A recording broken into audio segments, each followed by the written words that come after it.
have it ready. I don't have a date. Dan Welton, who's United Lanes. So I said, well, let me his come over brother, Thursday, John we'll see where Welton. you're at. They had the cleaners come in They yesterday. built here for years. And I'm like, John moved. but we're still over getting 5 rid of years the ago. stuff. Okay, thank you, sir. I didn't build Yeah, or so, develop the project. but the cleaners He'll cleaned go all the to say windows goodbye. and all that. I have direct contact. with Okay, guys, him. we're starting. Thank you very much. We might have to get them back a second time. Oh. Yeah, what they charge? And I'll keep you. I don't know. Well, I can send you a one page or something. They didn't Good have- morning, everybody. And, Okay. Good morning. I'm starting. You got my card here. Tell me where you want me to stand. You're, Because I will, Okay. there you go. We'll pull it all up. Yeah. A lot of people are going online to watch you. Oh, I didn't know that. Okay. Thank you. Yeah, well, you never know. All I can do is send it to him. Oksana. John. okay. Yes, you're good to start. Thanks for coming, Oksana. Here's Emma, Thank you. Hello. Hi, how are you? All right. Good morning, everybody. My name is Oksana Miroutenko, and I'm a real estate lawyer for over 20 years. I used to be just down the street here at 4920 Dundas Street West, just on the corner of Burnthorpe and Dundas. Many people didn't realize I was on the third floor there for a very long time. Thank you very much for inviting me today. We met recently through a transaction, and I'm sure we probably did the deals before, but maybe you did not know that it was me. I know John being my real estate agent for years, and I will be using one of the examples from our transaction that is always interesting because he has interesting clients. I went to Osgoode Law School, and I did my articling at Baker McKenzie on Bay Street.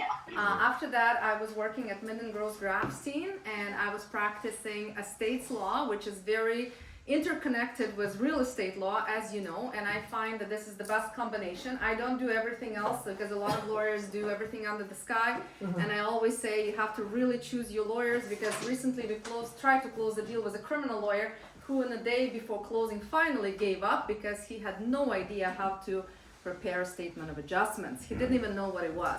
So when you refer clients, please check who these people are, because there's a lot of young lawyers who are trying their best to do the work, which is wonderful, but they try to do 10 areas of law, and in the end, unfortunately, it doesn't work this way.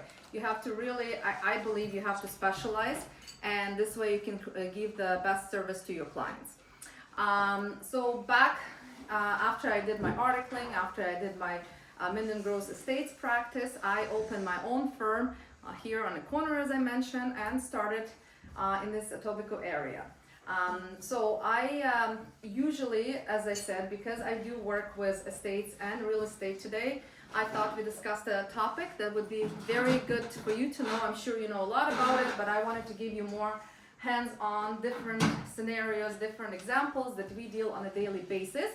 And we will talk about the powers of attorney and probate, and the use of executors for your agreements of purchase and sale. So we'll briefly just discuss first powers of attorney. So as you know, there are two sets of powers of attorney. One for property, which is just called for property, but you can use it for your banking, for paying your bills, for talking to Revenue Canada, selling the car, and selling your house. The other one is the power of attorney for personal care, which is used only in the hospital when person is disabled or cannot make their own decisions. Then you go and talk to the doctor about your powers of attorney. Well, recently I had a case where the agent contacted me to review status certificate, and I never review status certificate unless I see the agreement of purchase and sale. And I actually do review status certificates. Sometimes I hear lawyers don't. So when I received the agreement of purchase and sale, I checked the first thing. It says by power of attorney. Again, I will not move forward until I see that power of attorney. And the agent fast said to me, yeah, of course we have power of attorney. And he sends me power of attorney for personal care. I said, do you have anything else? No. I said, well, that's not a valid power of attorney for your purposes. Well, what do you mean? That's the only one the lady has. I said, well, it's too bad. So we had to go back and say, okay, where is the power of attorney? Could not find it. The problem was that it was the son selling the property for his mom. The father already passed away. The mom is in the retirement home, disabled. Okay, great. So what does that mean? In order to make power of attorney, you need to be over 18 and you have to have mental capacity to make that power of attorney. And John just had a question because he had a similar situation. Can the power of attorney, let's say the person who already had it for the deceased person, can just change it quickly and then do it for the mom now? Well, no, we can't. So what happens, then you go to litigation lawyer who has to apply to court for someone from the family to be appointed, as a power of attorney for the person who is still alive, does not have capacity. Guess how long that takes? Well, it's a good guess, can be months. Meanwhile, you have already the agreement of purchase and sale with irrevocable date in 2 days, right? So, in this case, they usually don't like the lawyer because they say, well, you're breaking my deal.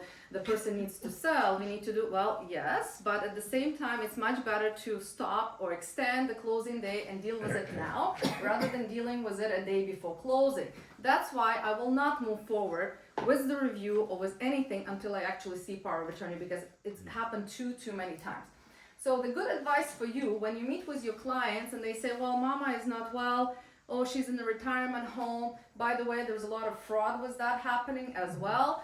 The children need the money and they are very quick in using this power of attorney. So before you even sign any listing agreement, anything, who is your client? Who are you dealing with? They tell us in all our courses in the Law Society, go and knock on the door, go see who that mom is. Maybe she doesn't even know the house is being sold, and that happened before. You have to, even if she's in a retirement home, go see, does she have a capacity? I always ask clients, how is the person, how do they feel? I just recently sold a house, the wife is still okay, the husband is already incapable. I say, how incapable? Well, he had totally fine, he's mentally fine, but he could not move, he was on a wheelchair. I said, that's not a problem. You can bring him in. I have a boardroom. We can move. He knows what he is doing. He is signing. When it's a husband and wife, I really, if we absolutely need to, we do use the power of attorney.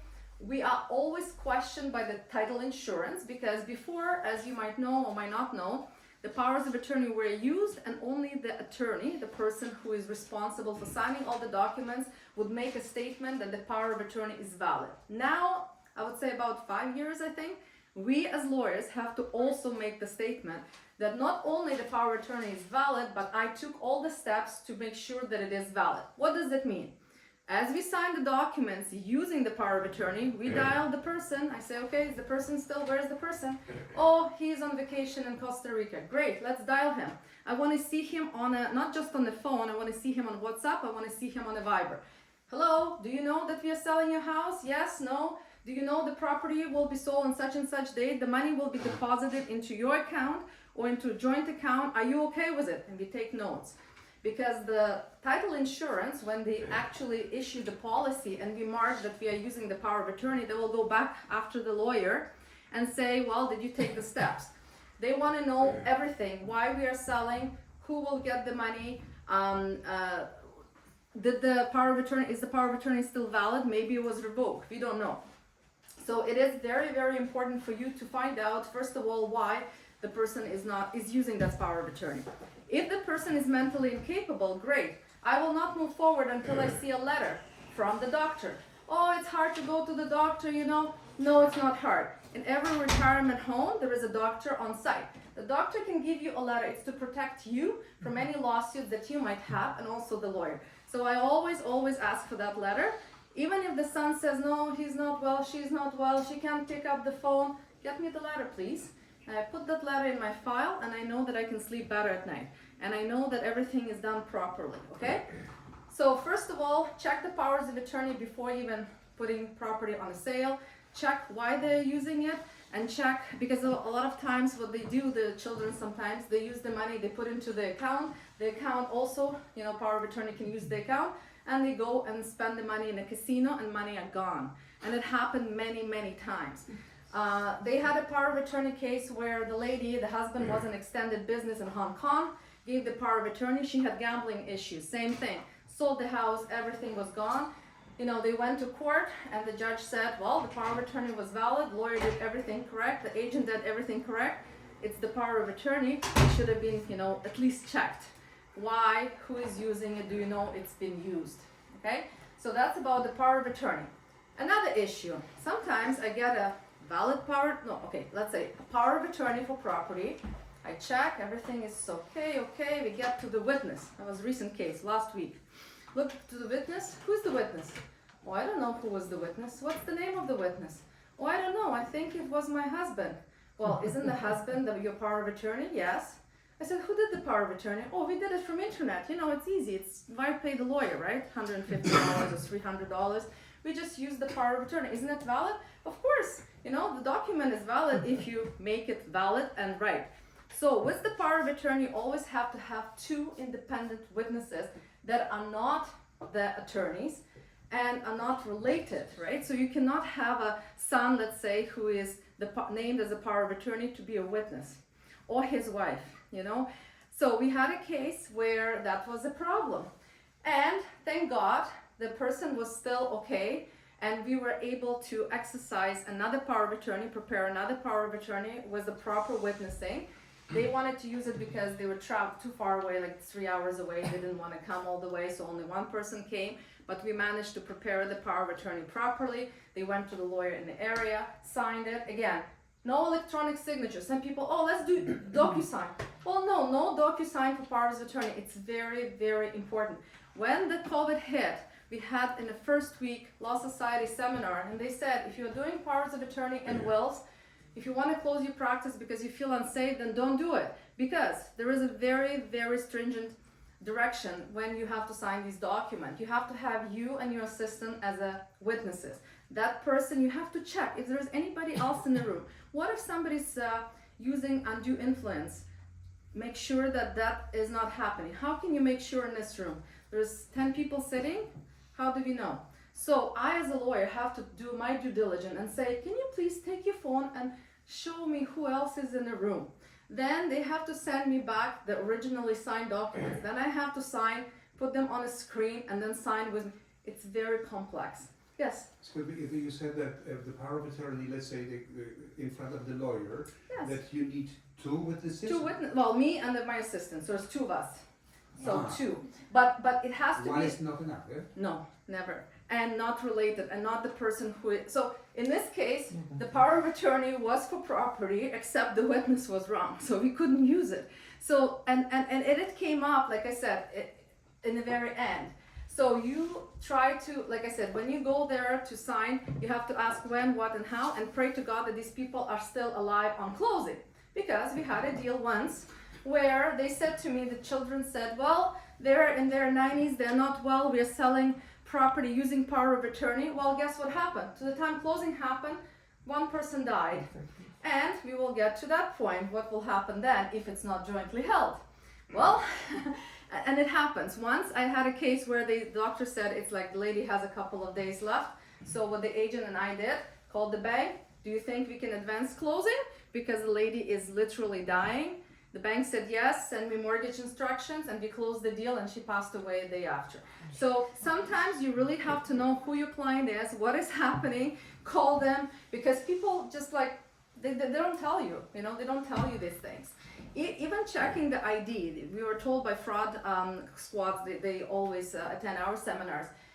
As far as like looking at the driver's license, you're supposed to even check their height. That's what they're telling us now, because that's where the fraudsters do things, like, you know, they will use the wrong height. To get the fake ID is $20. It's very easy to get a fake ID. So you really have to check. And like everything. Like I said, old-fashioned way, knock on the door and see who lives there, and is mom okay? And does she know that the property is being sold? So, bless you. So this is for the powers of attorney. Always check. Make sure you do it well in advance. Check their health and make sure, hopefully, that they're still alive on closing day, because that's usually the problem. When the person already passed away, then one of the executors will call you, and that happens all the time now. So the executor is the person named in the last will and testament, and that person had the authority to sign all the documents, deal with the lawyers, apply for probate, and so on. And the magic word, as you know, is a probate. What is the probate? The probate is an application made by the lawyer, whether the person died without a will or with the will, where we apply to court to make sure and tell the judge that here's the original will, this is the value of the estate, we pay taxes to the Minister of Finance, and then we wait. Meanwhile, the executors go and they say, oh, person passed away. I just talked to the funeral people. They buried the person. Everything's fine. I'm the executor. I can do anything and everything. And let's do it fast because it's a spring market. We want to get the best buck for our money, right? Right. The agent gets excited. Everybody runs. They sign the offer, send it to the lawyer, and they say closing's very fast, like 2 weeks. Is that okay? I said, fine. And then I look and I said, okay, can we have a probate, please? So give me the lawyer who is acting on the other side. Oh, what is that sometimes? Or, well, we don't have it. What do you mean you don't have it? Well, the executor is the executor. I'm like, no, the executor is not an executor until I see the certificate of estate trustee. Right. Well, if the person passed away in Toronto, unfortunately, due to COVID and all the delays, right now it takes 8 months to get a probate. 8 months. In Brampton, if the person dies, Mississauga, Brampton, we were very lucky in January, maybe the courts were slow, we got it in 2 weeks. Yep. No problem. So it's better Okay. to die in the society. Exactly. So, even Brampton's better. Yes. Well, is this where the state is, like where the property is? Yes, where the property is, Yeah. yes. Yeah. So, we say, okay, the person applied for probate, the lawyer applied for probate, we don't have it, but we will try to close. I mean, there are ways sometimes, like as soon as we know that there is no probate, nobody applied, then we contact the lawyer, and then the lawyer can write a letter. I mean, we just did one letter, while it was instead of 8 months, it took 2 months, but still, it's months, it's not a 1 week or 2 weeks. So basically what we do, we write a letter and we say, this is the situation. The judges don't care. The judges say, you did not obtain the probate. You had no legal right to sign any kind of agreement of purchase and sale. So it's your problem and the agent's problem and everybody else's problem. Okay, so we had a case once where that happened. Nobody was like sure when the closing will be. And so what we ended up doing, because our buyers, my clients, they had no place to live. They rented. So they gave their notice. They bought a house, they thought, and on the closing day, we couldn't close. There was no probate. And we called the court. They said maybe another 2 months, 3 months, we don't know. So in that case, I mean, it rarely happens. It happens. We had to draft, it's not even a tenancy because they're not literally a tenant. We had to draft an agreement between the executors and our clients to say that they are to live there and they will pay such and such rent until the probate is obtained, and then we can close the deal. So that creates a lot of problems. By then, sometimes the buyers say, oh, you know, I can buy a house right now down the street. I don't want this house anymore. So they try to get out of the deal, and then you don't have a deal at all. So that's a problem as well. So I would suggest, as you know, there is a provision sometimes. If it happens, you can put a clause in your agreement of purchase and sale that this deal is conditional upon obtaining the certificate of estate trustee with or without a will. So this way you protect yourself and you have that clause there, and then the buyers at least know that it could be, you know, waiting game here. So when I get an agreement of purchase and sale like that, for my review, you can put lawyer's review just to double protect yourself. So conditional upon obtaining a certificate of estate trustee, and then lawyer's review. So when I review an agreement like this, then I tell my buyers, I say, listen, this is a great deal. A, you're buying in the winter and the spring, maybe it will cost more or less, we don't know. B, you have to be ready that closing might fluctuate. It might be 8 months from now, it may be 2 weeks from now, we don't know. So you have to be ready for this. If you're okay with it, just like so that they're, you know, aware. Otherwise, they will blame everybody, including you and me and everybody, and be upset and not close the deal at all. So it becomes really, really messy. So my suggestion, until there is a certificate of estate trustee, I wouldn't even move with the listing. Again, it's very competitive now. So if you don't move, another agent will move. So maybe it is better to put the condition that it's conditional upon review and obtaining of certificate of estate trustee. Now, another issue, everybody thinks that you can just obtain certificate, no problem. Well, no, sometimes beneficiaries fight. And they say, well, I didn't want to sell, or even executors between themselves, they fight. And they say, well, they sold this house for way too low, and I'm sure it worth a lot more. Or one of the beneficiaries said, well, I don't want money, I want to live in a house. This is my parents' house. This is it. So what happens when we apply for probate, sometimes they can hire a lawyer and they can stall the whole thing. And then that's a real problem. Somebody has to be appointed, usually it's a lawyer, a state trustee during litigation. And this litigation can last 2-3 years. So what happens to your agreement? What happens to your buyers, right? And people get very, very upset. So just because it says conditional upon receipt of this certificate doesn't mean that it will be received. It could be delayed. It can have all kinds of issues.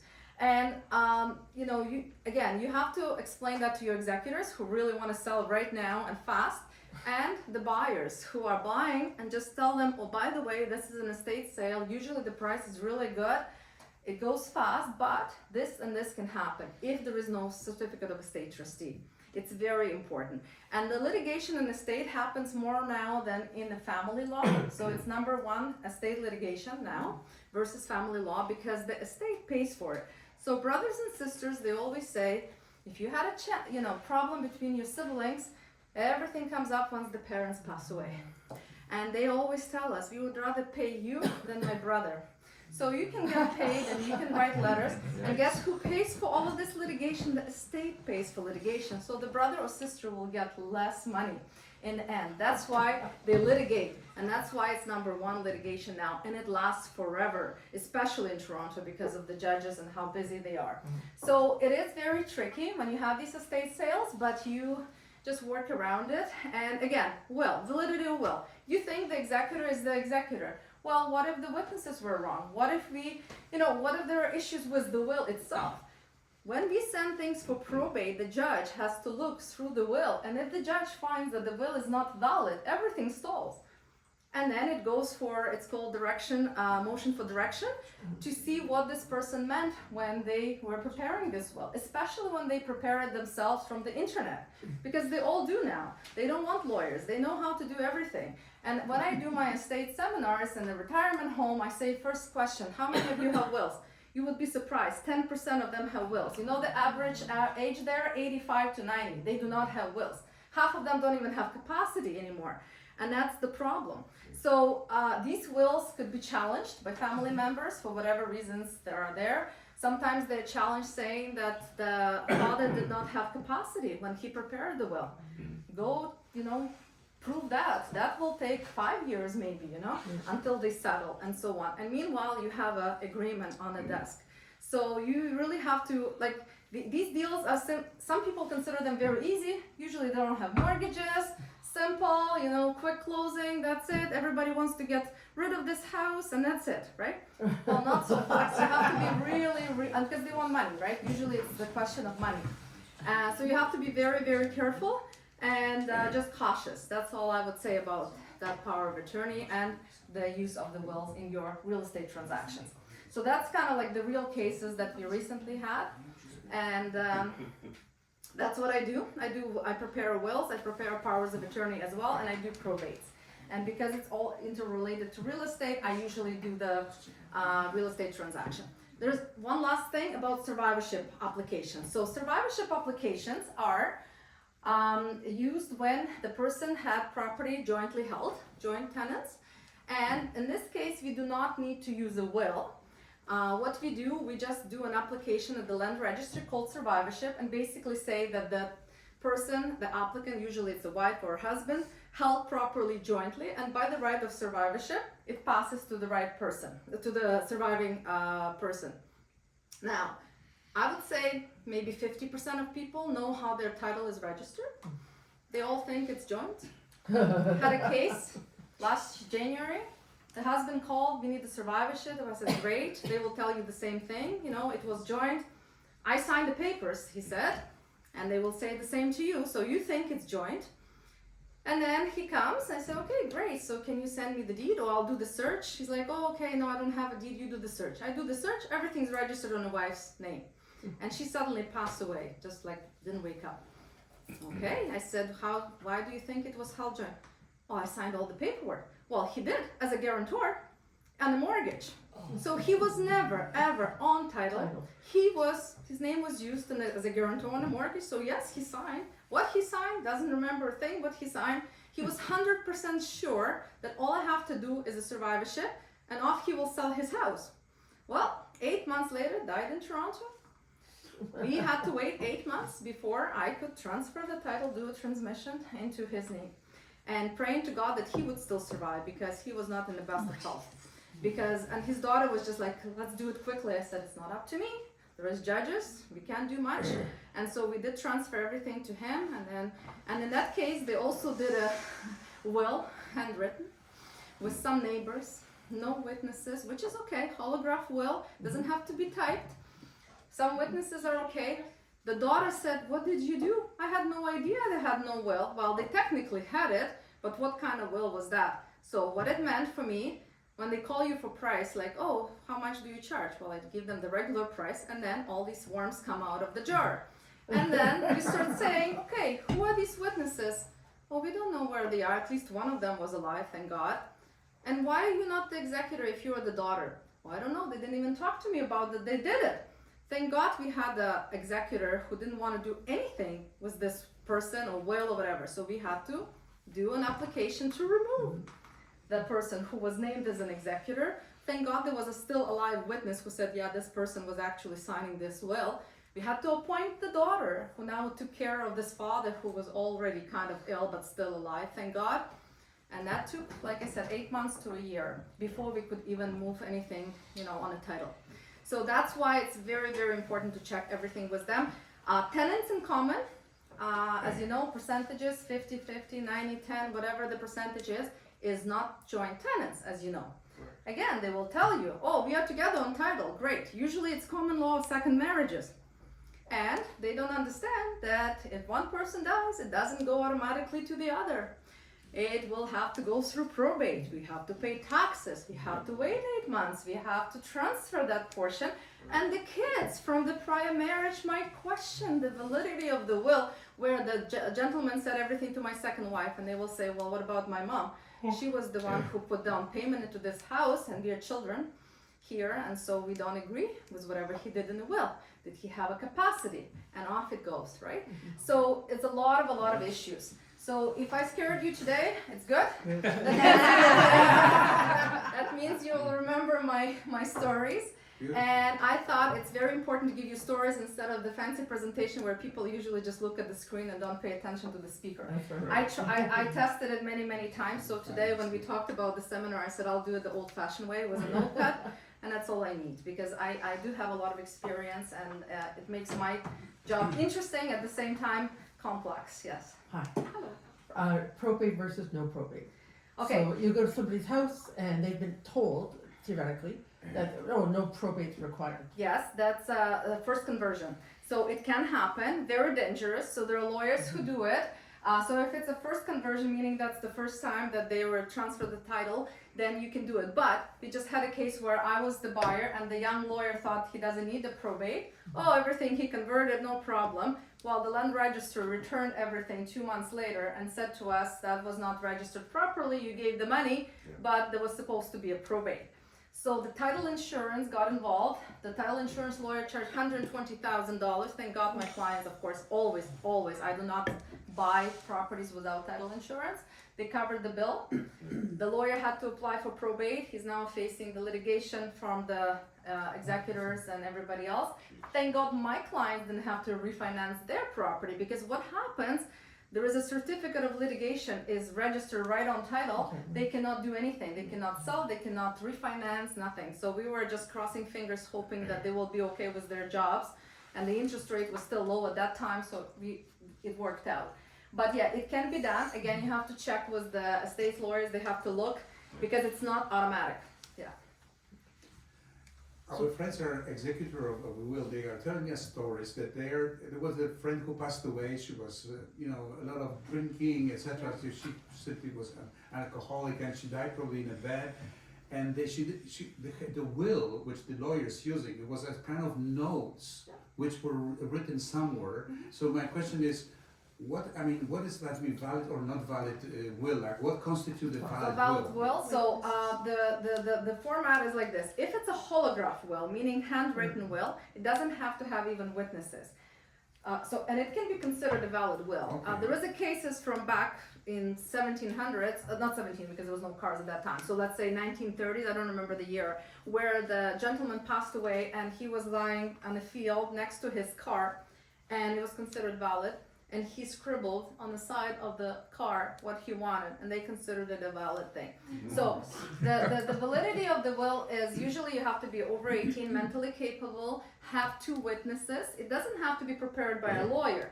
You can use the one from the internet. You can have a holograph with no witnesses, just your handwriting. The problem is some people start typing it and they think it's a holograph will. And they don't have witnesses. Well, once one word is typed, it's not holograph anymore. It's already considered typed, so you should have 2 witnesses. The problem is that people don't read instructions, and that's, I always say, yeah, go do the wills, because we make money not when we prepare wills, because it's nothing. It's when you make the mistakes. That's when it's true. It's, my wills are very reasonable, so if you have 2 people, let's say it's $1,300, 2 powers of attorney and 2 wills, that's very reasonable. Versus people would charge $10,000, $20,000 for litigation. So go ahead, go to the bookstore, get something, write it, you feel comfortable. Witnesses are usually not there, or they are wrong because they're family, or they're the executors witnessing at the same time. When I was articling, there was a case, the estate was over $10 million. And the husband passed away, and the lady just said this: nothing to church, half of my estate to my family, no names, nothing, and another half to everybody in need. I was representing the Salvation Army. We had 25 lawyers from Bay Street at least $1,000 an hour, okay? In the end, we were in the little rooms trying to negotiate who gets what and how, because everybody showed up. Cats, dogs, churches, everybody. And in the end, it all went to legal fees. So people complain about lawyers. It's not about lawyers, it's about the actions. When people divorce, same thing, they complain about lawyers. If 2 people sit down and have a normal dialogue, you don't have to pay lawyers to write letters back and forth that make no sense. So the same thing was estate litigation. When brother and sisters are fighting, they will come up and say, we had a case with me where they said the father doesn't have capacity. Yes, he had a capacity because I'm a very diligent lawyer. I was on Bay Street, so I know you have to have a letter from the doctor saying that he had a capacity. So that letter from the doctor saved my client, saved me, everybody. And the doctor said, no, he had a capacity to prepare a will, and after that he lived another 10 years and he was perfectly fine. There was nothing wrong with him. Another way that you can challenge the will and say it's not valid, it's duress. Saying that somebody was sitting there with the gun to your head when you were signing. Well, no, it was not like that, because there was 2 witnesses. It was me and my assistant who went as a witness to court, and that one they just lost. Then they thought maybe I scribbled something after everything happened. So they gave my whole file for notes, handwriting analysis, somewhere to US. They said notes were too old, the ink dried, because it was 10 years after, right? And no, I didn't scribble anything after, and no, I didn't do anything after. Everything was done properly. But the litigation cost thousands and thousands. They had a top litigation lawyer from Gowlings. She's probably at $2,000 an hour. Like, the estate money just disappeared. And as I said, going back, they always say, I would rather have lawyers have the money than my sister. It's these grunges that come out from the grassroots once the parents are gone. So you really, really have to, yes. The capacity letter from the doctor, it has to be valid within what period of time? I always say when we prepare a will, when they come to sign, I ask them to more or less at that same time to have that letter ready, because that kind of is the closest to the time that we sign. Sometimes doctors don't want to do these letters because they're also called then later. If you do it like the proper way, you should have a full assessment done. And the full assessment takes time, it's expensive, but that saves everything, because then it has, pages and pages of what capacity they have. Sometimes they can tell you about the, how they met their husband 40, 50 years ago, but they don't remember that today, what day is today, right? So they might look okay to you, but they are not. So is that capacity letter submitted at the same time that the will is written? Is that the... I usually, like I said, some people come to me, I do them very within 2 weeks. So sometimes, I ask them ideally to bring it before they even meet with me so that I can take instructions. But if I see that the person is okay, doesn't matter, if whatever I think, I'm not the doctor, I draft the will, I send them for review, and at that time, before they come in to sign, I want to see that letter. Because that letter saves a lot of trouble for a lot of people. And it helps, it just really does help. Okay, one very last question, and I know there's another one here. An executor, what percentage of the estate do they normally take? Okay, that's a good question. Yeah, it will vary because it depends on the complexity. Sometimes you have beneficiaries in France or whatever, they have to do a lot of work. Roughly, we just did one now, was estate was worth 800,000, which is usually, that's very low. They took 40,000 each. So there were 2 executors, 40,000 each. So there is a percentage that we calculate based on what comes in and out of the estate. There is a formula that we use. Is it like 10% or 15%? No, about 5-ish, like around there, but some people, So what it's they the do. lawyer that determines how much Yeah, effective- lawyer and accountant. We usually do it together. So we do it together, and then, but it also depends on how much work it was done. And it's not just executors. The powers of attorney can also get money for their work. And so you have to keep receipts, you have to take notes of everything, and there's a lot of elderly abuse. You see a lot of people, and Tim Hortons, you know why they still sit there? We have a case where my client, we did the will, everything was okay, the daughter was very happy that he was socializing in Tim Hortons. One day, it's a true story, she says, can I wear a suit? And she said, great. Well, the father went to the justice of the peace with this lady that he met who was unemployed on a welfare in Tim Hortons. She took him, they signed the papers, they're married now. He calls me, completely capable, mentally, no problems, said, I want to change my will. Everything goes to this lady. I said, do you know this lady? Well, we just got married. Children call me, well, you cannot change the will. Well, I'm sorry, yes I can. He has mental capacity, he's okay. He says, it's my money, I do want to do whatever I want to do with it. And that's it. And they moved out and children didn't get a penny, nothing. And then we couldn't do, like he was fine. He brought all the letters. He's like, my money, that's the lady I love now. That's it. Okay, and that's Don't go to that's Tim Hortons. you don't go to Tim Hortons. And you see where that's going. The lady will get the power of attorney. Gentleman ends up in the retirement home a year later, and the house is hers, and that's it. Nothing you can do about it. That's right. There is a situation, the owner is still alive, quite elderly, in the senior place, and she has a power of attorney to act on her behalf. What is happening with the listing and the whole situation if the owner is passing away? The power of attorney is also executor of the will. So what is happening in this situation? We had, before we came in, so we had the same. So we always talk to the doctor to see how they are doing. Hopefully, you know, if they are very, very ill, and that happened. Even my own closing, we had to fast forward because the lawyer told me the lady is already in the hospital. The doctors are giving her a week. Can we close early? Moved the closing early, closed, and then she passed away. If she passed away in between, then we have to apply for probate because usually, I mean, if it's still the joint survivor, then and still somebody's still alive, then we do survivorship and that person will say. But if it's the last person to die, then we have to stop everything and apply for probate. So we stop the listing. The Well, listing has to she be died. stopped? The person passed away, or No, I'm No. just describing the situation. What happens if she passes away? you advise the lawyers right away, and then we have to apply for probate, change the date. And it becomes the estate of. It becomes state of. I understand, but listing, if the listing validity. itself on MLS has to stop, I would not know the answer to that because I don't deal with. You have to So maybe. right now you have a listing as a POA, right? yeah. Okay, and the POA happens to be the executor, but still, you would have to cancel that listing and get a new listing signed with your executor. Because they're Who is the working on POA it. though? They're working Yeah, I on know, it. he's still a POA POA, but he is, signed it as a executor POA. knows. He signed that listing as a POA, now the whole situation has changed. Changed. Yeah. He's now, him or her are now an executor, cancel that listing and do a new listing, same thing, except he's executor of the estate. Until he's And the appointed. whole process of probate is On 6 or certificate 8 of appointment as months. trustee. Has to be Depends in fast. Toronto, yeah. Sometimes, like I said, we do emergency letters to the court and we explain. Like in Mississauga, in Brampton, they're very good. I had a case where we did not know that we needed a probate. Like nobody even told. Like some agents, unfortunately, don't even name that it's a estate. That's They right. just put the person's name, and then we write a requisition letter, and the lawyer tells us, well, no, this person passed away.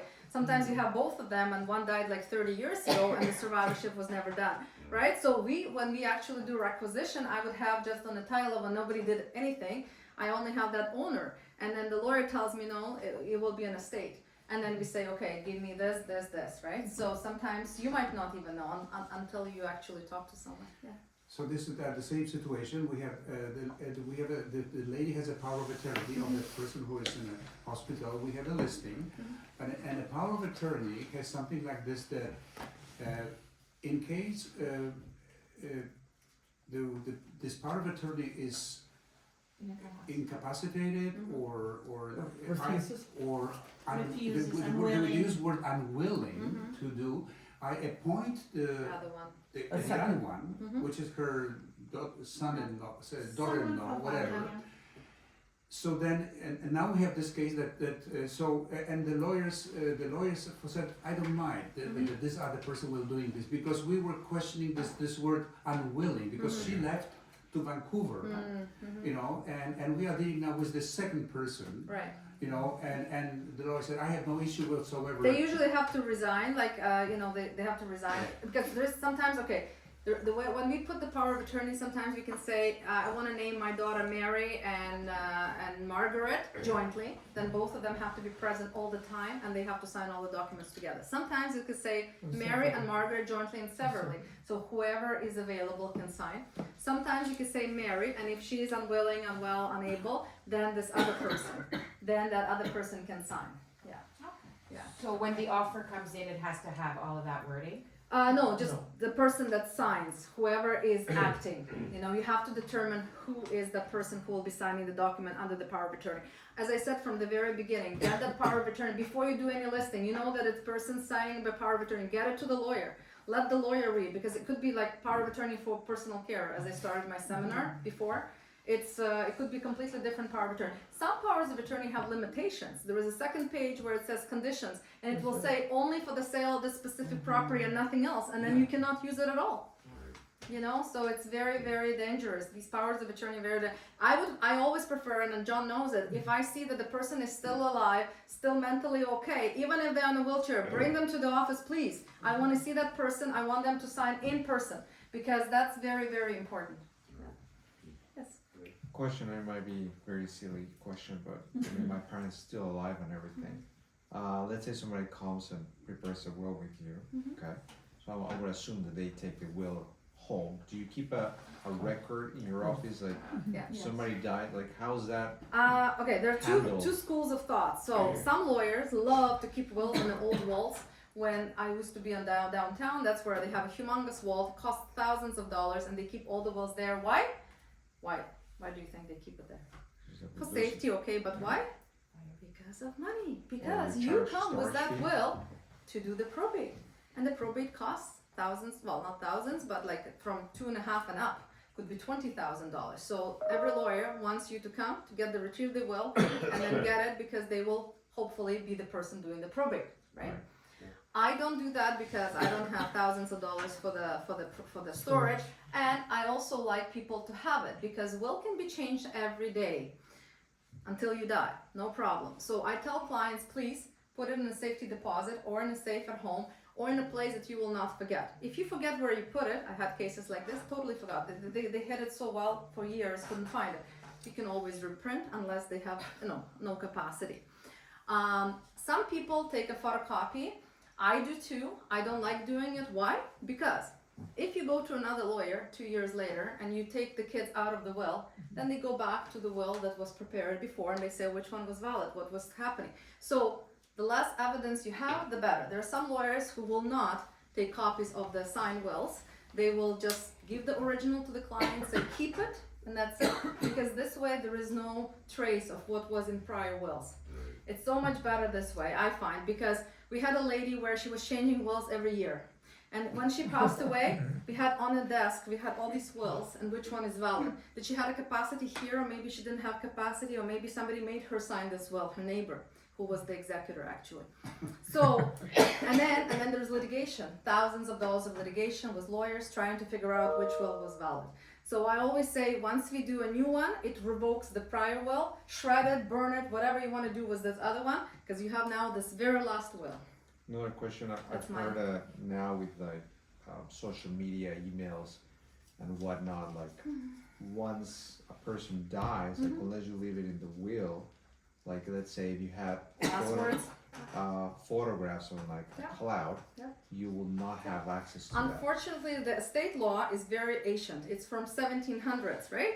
So when we go to seminars, we bring that up because all these clouds are created by kids who are 20 years old. They don't think about dying. We just had a case where a young surgeon passed away, and he had everything in Bitcoin. No passwords, no nothing, gone, everything gone. No password, cannot get into the computer. A lot of my clients do the same thing. So when I prepare a will, I say to them, please, even if you have a will, write down, handwritten on a computer, who's your real estate agent? Who is your lawyer? Who is your accountant? Who has insurance? Who is your insurance company for the house? Who is your dealership? Who is your neighbor? Like, you have a list of people. Who is life insurance? With which company you have life insurance? Who is your... So your kids don't just go through the wallets and trying to figure out which funeral home to go to and what did you want to do. Nobody's ready. People are, like, they think they will not die. People are dying. I was telling you, between January and now, I have like 40 estates. People are dying young, 40 to 50 years old. Went to car, sat down, fell asleep. Went to the shower, died. So you have to be ready. I had a case just recently where everything was joined except for one account, $100,000 in Royal Bank. The wife could not get from them the information, how much exactly was there, because we needed to probate. It took us from January, we only received a letter yesterday from Royal Bank finally, how much money he had. So finally we are ready to probate. One account was not joined. Always, like I said, try to tell your clients, joint accounts, joint ownership, don't die together if you can help it. That's what I always say. Keep the will in a safe place and have alternate alternate executors and powers of attorney. What I mean, so usually people say husband to wife, wife to husband, that's it. If the lawyer, like there's a lot of lawyers that they will just sit, again, because there is more money involved. Unfortunately, I'm telling you things that you know but nobody voices it. Because if there is a husband and the wife is incapable and the husband says, what happens if I die? And there is nobody else named, well then the lawyer will go to court, make $10,000 or more to be somebody gets appointed, unfortunately. I have 3, 4, 5. If you want to put 10 people, put 10 people. I usually have 3. So husband, wife, then if they want their children, and if I say, okay, great, are you still traveling for vacation? Yeah, in the same plane? Yes. I said, what happens? Oh, I don't know what will happen. Well, then you have to have one more person maybe as an executor. What if that person doesn't want to do it? It's too much work. It's a lot of work. People don't want to do it. It's hard. Oh, I don't know. Well, then put somebody else. Put somebody more or less your age, somebody that financially is capable to sell your house, like you can't just put somebody like you are 20 and you put your parents who are already like older. Chances are they will pass away before you will, and you travel together. You have to think about all these things. The same with beneficiaries. They always put husband to wife to children and their children. Great. You travel together? Yes. Who gets the estate? Oh, I don't know, but I don't talk to my sister. I hate her. I said, great. You know who will get it? She will get it. Because you only have one sister and she will get it. I'm sorry. So you have to put people who you want to name. It's called remote beneficiaries. So we discuss it. I have a whole checklist that I send to clients. And even if sometimes they come in, they're not ready, they have to think about it. I question all of these. It takes sometimes, instead of they think it's a week, 2 weeks, it comes to months and a half, because they have to think who to give things to. Well, let's say will is handwritten will, and whatever language, like let's say Swahili, Ukrainian, Polish, whatever. That's bad. So then, what? Too bad. So I'm what do they Ukrainian get to myself, hire? so you know what I do? And it saved me. There was a lady who was Ukrainian. They wanted to challenge my will. Well. There is a Hall is the best law firm in town, estates, and Mr. Ian Hall is a really good estate lawyer. So they have precedents where it says that where they sign, and then on the other side it says that it's a will that was read to me or explained to me in Ukrainian, and then translated to me into English, and was actually done in 2 languages. That's what I have when I see the person cannot speak English. I put that in. That saved me many times. Because that's one of the arguments they use. The person did not know what they were signing. Once I had a case where the lady made a will, everything was fine, she still had capacity. About 10 years later, she rolls into me with the letter from the doctor, by the way. And she says, I want to change the will. Everything was to 2 children. Now she wanted everything to the daughter, who brought her in, by the way. Apparently, the daughter was standing by the door, which I didn't see, my assistant saw. And she says, now I want to change everything to Mary. I said, why don't you read your will from before? So I say, okay, it was before 50% to Ivan and 50 to Mary. And she goes to me, who's Ivan? I said, well, it's your son. I don't have a son. She had a full letter from the doctor saying that she is fine. And then she says to me, I said, well, you know, you can see here. She's like, I can't see nothing and I can hardly hear you. I said, wonderful. I roll her out and I said to the lady, I said, sorry, cannot do any changes to the That's will. right. And then she went, what kind of Ukrainian are you? What kind of lawyer? I said, I don't care. You can call me names. I really don't care. I don't want liability case later on. I said, there's a lot of lawyers in town. See if somebody else will do it. I'm not going to make any changes to this will. And there was a letter. And she could not hear me and she could not see. That was really bad. So I don't know how that letter was obtained, who was the doctor, what happened. I And don't it was know. a recently written letter or signed Yeah. letter? She said, because she said, I want to, the daughter called me. She says, my mom wants to change the will. I said, great, you have to bring me the letter. I don't do it without a letter. So she went and, you know, she did everything. Donna got the letter. Yeah, yeah. And the daughter apparently, according to my clerk, was listening, you know, under the door. I opened the door. I said, you both leave, please, now. Yeah. Could be rough, but you have to be, because, you know, in the end, they will come after you, That's right. unfortunately. And we were always told in law school, clients are your best friends and worst enemies, because they are the ones who will smile and tomorrow they will sue you. So you always have to have it in the back of your mind. We get phone calls sometimes on a Friday. We just recently had, we were in the office because they called everybody in our office and they said, my father, doctor says he's passing away on Monday for sure, because they kind of can predict sometimes. In the hospital, Friday at 5 o'clock, they say, can you come and do a will in the hospital? No, we can't. Why? Because some lawyers do. I would not even go, because they are usually on morphine by then. They can't hear, they cannot see, and then if you don't make it on time and you don't prepare the will, and then the beneficiary is not included, then you will be sued. So no, That's right. unfortunately no. Then it will go without a will, and usually when a person passes without a will, most people think it goes to the crown. It doesn't go to the government. The way it works, if you still have parents, it will go to your parents, if you're not married.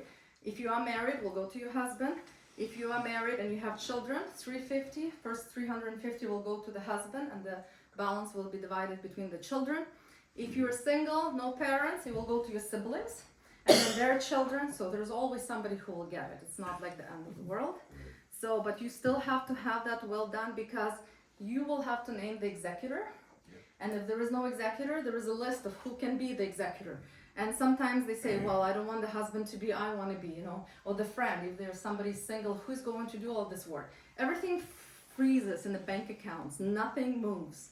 So that's what people don't understand. They think, oh, it's okay, I'll die, someday we'll figure out. You know, the person who dies, it's very easy. It's very painful, and especially now, like people die very often, very young. So I would say to everyone, they should have a will. It's like gift for your relatives. And with that, I will end my presentation. If you have any questions. Can I have one? Thank you, that's all John has a question. Yeah, if it's a Canadian, okay, who live overseas but has a property here in Toronto, and wants to do a power of attorney and a will, Yeah. and you said earlier cannot be signed using DocuSign. No, yeah. What, The person has to go to Canadian embassy or consulate to have it signed, and Yes. then the original have to send it over. yeah. Okay. I don't like those. Like some lawyers do it with technology, they do it, but I tend to not do it, because I don't know who else is in the room there, why Right. they're doing what they're doing, right? But yeah, usually it's like that. If people have assets outside of Canada, that's another question. Yeah, that's Right. Like in Florida, they have to have the will done in that jurisdiction.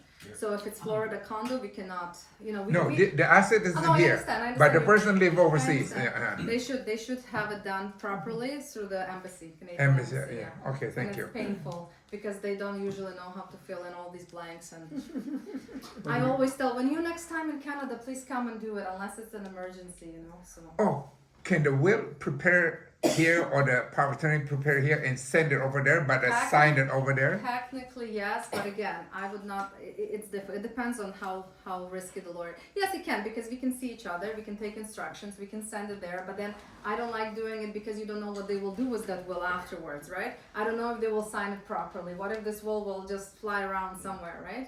No. I like the old-fashioned way. I bring them in. Even through the whole COVID, I worked in my office. We put the mask, gloves, whatever, 3 masks, 3 gloves. It's fine. We did it.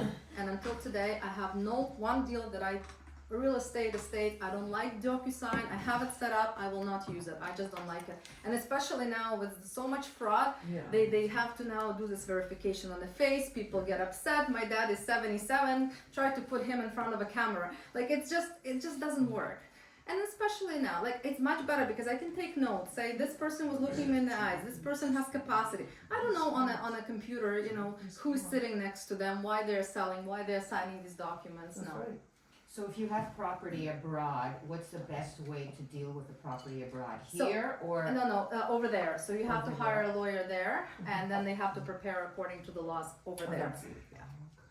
Sometimes it's not possible, like there is a war in Ukraine, so what a lot of people were doing, they're here and the property is there, right? So the consulate general of that country here is official, the institution that actually can help, and they were preparing powers of attorney for people, and then they sign them in front of a Canadian lawyer, then it's notarized by me, then it's, there's on Jarvis Street, there is a Service Ontario that actually verifies that I'm a lawyer, and then they go to Consulate General, they put another stamp, and then it's valid over there. And even then, I don't feel comfortable doing it, because what if the apartment is sold? I checked that this is the person, but it's a different country, different laws. I stopped doing it altogether. I tried to help in the beginning, now. Can you talk a little bit about the benefits of putting your assets in a trustee? Some people do that. Yes, you Yeah, can trust. you can have trust, and it's for tax purposes. A lot of people do it. We do it very rarely. I do it, but there are lawyers who do it all the time, and it's done again for tax purposes. And we just sold one trust. There's a lawyer like that I use, and he just gives me the language what to put in a transfer. That it's by trustees for family trust. When we are selling the property, the funds go into the trust and paid off to whoever the beneficiary under the trust.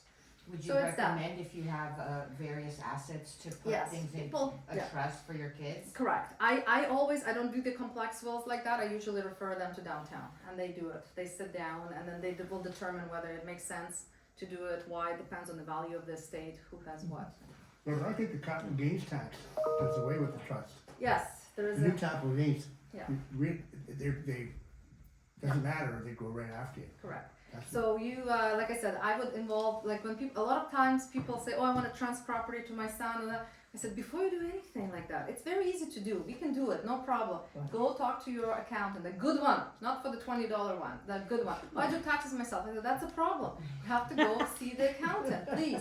And then you do transfers back and forth, because there's a lot of money involved, and people don't understand the consequences. And they say, oh, my neighbor did it, nothing happened. I said, well, your neighbor talked to you 5 years later when revenue comes and you have to pay taxes? No.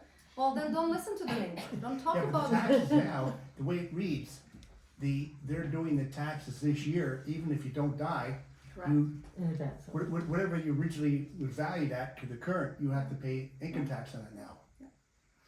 Yeah, it's very complex, and yeah, Roberta, you unfortunately. had a question? Yes, so for power of attorney, if the person's not in Canada, what kind of documents do you need? Because we're looking at that right now for my daughter, because I know in Canada, I don't know if people knows this, but if we die, my daughter will go to the government first, if we don't have a will, and then let's say my parents or my in-laws, they have to fight to get her back. It's in your country, or Yeah, we have nobody Yeah, here, okay. so it's just us. Mhm.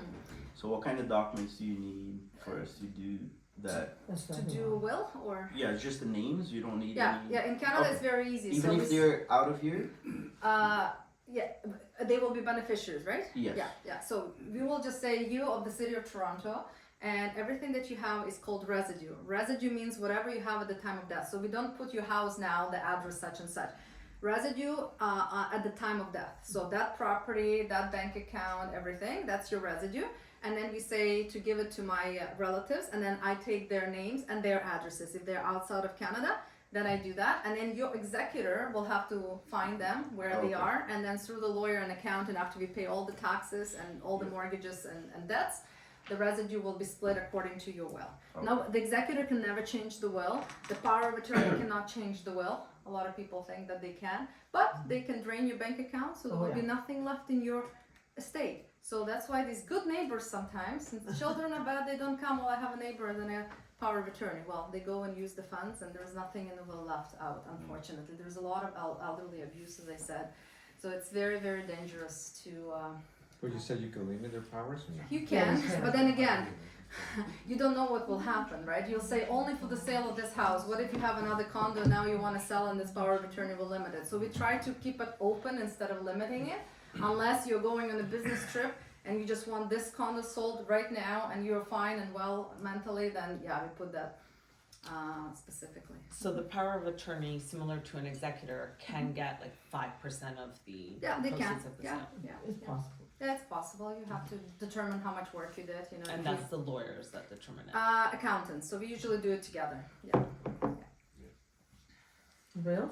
So if you have, sorry, if you have property abroad and you have property here and you're doing your will here, you can only do it for the property you have Yeah. here. Sometimes I can't do it, but I will mention sometimes it depends what they have and how much, how many houses. I just say there is a will left for the property, let's say in Florida, and this is so this will does not interfere with that one, so we can mention it sometimes, but I only do it for Ontario. We can't do it for the other property. We can mention that there was another will with respect to that property in another jurisdiction.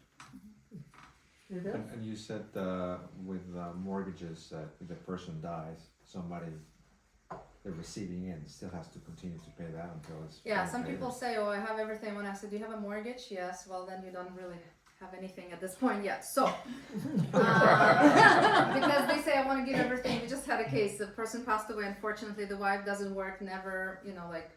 So basically what happens, we have to sell the house, pay out the mortgage. To your question, the bank will pay the outgoing mortgage payments, hydro, water, gas, funeral expenses, that will still go.